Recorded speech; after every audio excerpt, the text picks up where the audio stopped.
In the cold heart of Turin, a city once echoed with the roars of victory, now whispers with the murmur of defeat.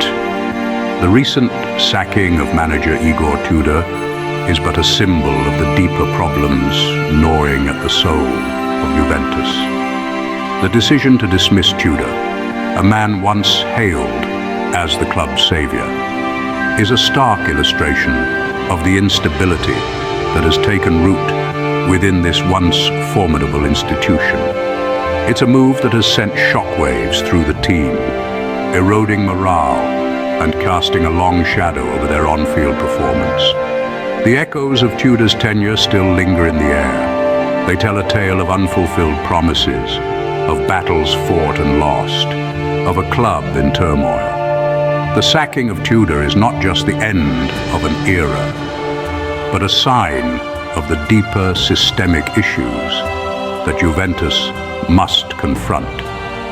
As the last echoes of Tudor's reign fade, Juventus finds itself at a crossroads, teetering on the brink of a precipice. But to comprehend the depth of Juventus's fall, we must first ascend to the dizzying heights of their glory days. To truly understand the magnitude of Juventus's decline, let's travel back to the 2010s when the old lady of Turin reigned supreme under the stewardship of Antonio Conte and Massimiliano Allegri. This was Juventus's golden era, a time when the club was not only the kings of Italian football, they were a force to be reckoned with across Europe. Antonio Conte stepped into the Juventus dugout in 2011, and what unfolded over the next 3 years was nothing short of spectacular. His tactical nous and relentless drive for perfection turned Juventus into a relentless winning machine. Conte's Juventus won 3 consecutive Serie A titles, an achievement that was a testament to his leadership and the team's unwavering spirit. When Conte departed in 2014, many feared the end of Juventus's dominance. But Massimiliano Allegri quickly put those fears to rest. Allegri took over the reins and continued the winning tradition, leading the team to 5 consecutive Serie A titles and 2 Champions League finals. His tactical flexibility and man management skills were key to the team's continued success. During this golden era, the squad was studded with stars who became synonymous with success. Players like Gianluigi Buffon, Andrea Pirlo, Arturo Vidal, and Paul Pogba. They were the backbone of this Juventus team, combining skill, talent, and a never-say-die attitude that made Juventus a joy to watch and a nightmare to play against. This was Juventus at their peak, a team that was feared and revered in equal measure. Their dominance seemed unassailable, their success almost taken for granted. But every high has a corresponding low, and for Juventus, the descent was about to begin. Then, as if reaching for the stars, Juventus made a move that would forever change its trajectory.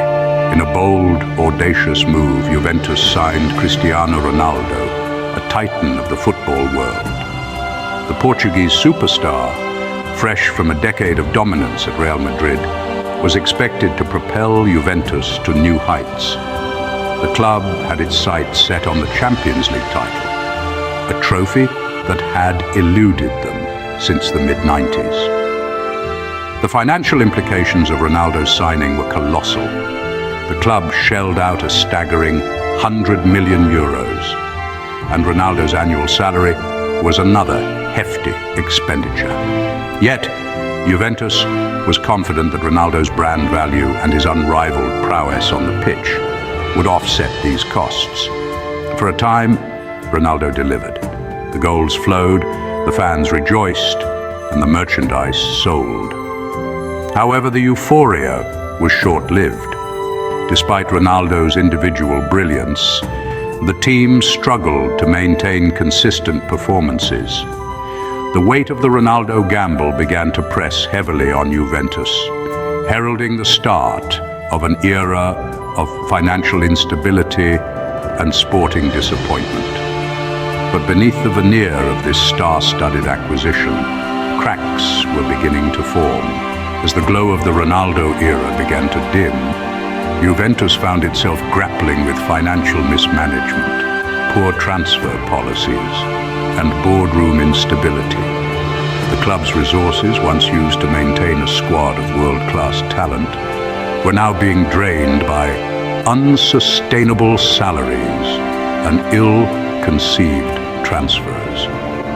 The recruitment strategy had shifted from nurturing homegrown talent and making shrewd signings to pursuing high-profile, expensive stars who often failed to deliver on the pitch. This, coupled with a lack of strategic foresight, led to the departure of key players, leaving gaping holes in the team that couldn't be filled overnight. The financial mismanagement was a ticking time bomb.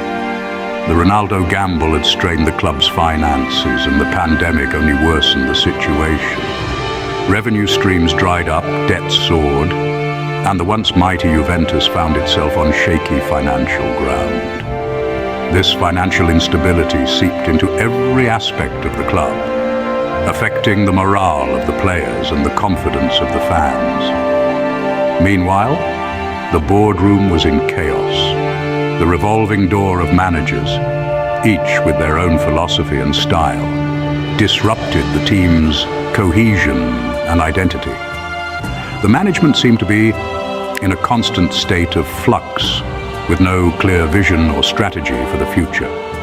This lack of consistency and direction was reflected on the pitch, as the team's performance dipped, leading to disappointing results and the loss of their dominance in Italian football. As the club's fortunes dwindled, so did their reputation. The sacking of Igor Tudor was merely a symptom of a deeper malaise that had taken hold at Juventus. It was a sign of a club that had lost its way, a club that was far removed from the glory days of the past. From a beacon of Italian football to a ship adrift in stormy seas, the fall of Juventus is a tale of glory, ambition, and chaos. This downfall serves as a stark reminder that success in football is transient, and that ambition without a sound strategy can lead to a spectacular fall from grace.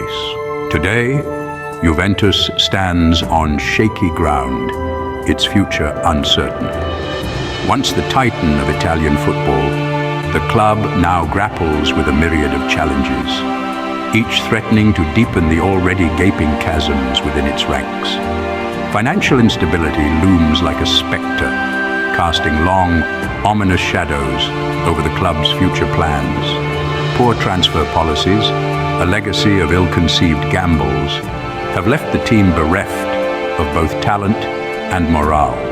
Boardroom instability, a silent but potent enemy, gnaws at the club's very roots, sowing discord and uncertainty. The implications of these challenges are dire. Juventus, once a symbol of untamed power and relentless ambition, now risks becoming a cautionary tale of unchecked hubris and ill-planned strategy. With each passing day, the drama at Juventus continues to unfold, each chapter more unsettling than the last. As the drama continues to unfold, one can only wonder, can Juventus reclaim its lost glory, or will it continue its descent into chaos?